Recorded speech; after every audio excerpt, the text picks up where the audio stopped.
মাত্র কয়েকদিন আগেও যিনি ছিলেন বাংলার প্রতাপশালী ও ক্ষমতাধর প্রধানমন্ত্রী, সেই তিনিই কিনা প্রতিবেশী দেশে মানবেতর জীবনযাপন করছেন। বলছি বাংলার ইতিহাসের এক কুখ্যাত স্বৈরশাসক শেখ হাসিনার কথা। রক্তের হোলি খেলায় মেতে থাকা সাবেক এই নারী শাসক আপাতত চার দেয়ালের মধ্যে গৃহবন্দী অবস্থায় বসবাস করছেন। শোনা যাচ্ছে তার একমাত্র সঙ্গী একটা টেলিফোন। এর বাইরে তার কাছে আর তেমন কিছুই নেই।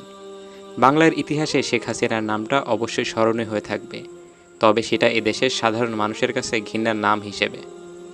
একটা মানুষ কী পরিমাণে দমন পীড়ন চালালে সেই মানুষটার প্রতি দেশের সকল শ্রেণীর মানুষের ক্ষোভ ও ঘৃণার জন্ম নেয় তা বলার অপেক্ষা রাখে না।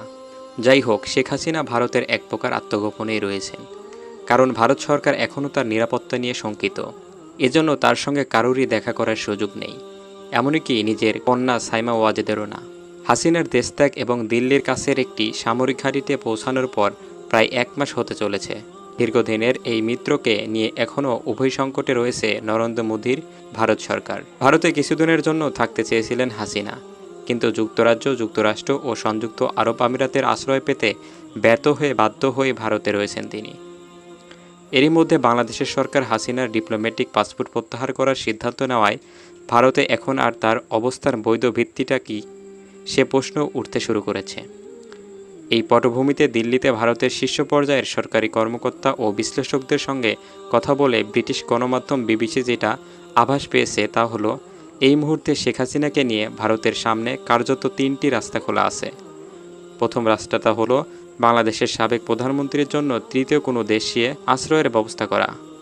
হাসিনাকে মিত্র কোনো দেশে পাঠানোর পরিকল্পনা ভারত সরকার সেই শুরু থেকেই করে আসছে, কিন্তু তাতে আশানুরূপ ফলাফল অর্জিত হয়নি।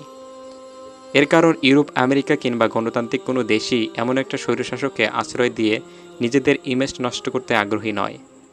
পাশাপাশি হাসিনাকে আশ্রয় দেওয়া মানে কূটনৈতিক সম্পর্কের অবনতি বলে মনে করছে বিশ্লেষকরা।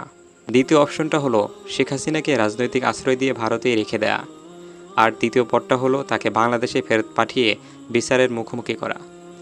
এদিকে বাংলাদেশের পররাষ্ট্র মন্ত্রণালয়ের দায়িত্ব সামলানো তৌহিদ হোসেন স্পষ্ট ভাষায় জানিয়ে দিয়েছেন, যদি আদালতের নির্দেশ আসে তাহলে শেখ হাসিনাকে ভারত থেকে বাংলাদেশে ফেরানোর জন্য চেষ্টা করা হবে। 5ই আগস্টের পর থেকে বর্তমানে শেখ হাসিনার বিরুদ্ধে একাধিক খুনের মামলাসহ 100টিরও বেশি মামলা করা হয়েছে। এখন প্রশ্ন হলো, যদি তৃতীয় কোনো দেশ শেখ হাসিনাকে আশ্রয় দিতে রাজিও হয়, তাহলে কোন পাসপোর্টে তিনি দিল্লি থেকে সেখানে সফর করবেন? তাই বলা চলে, শেখ হাসিনার ঠাঁই দিল্লি ছাড়া কোথাও মিলছে না।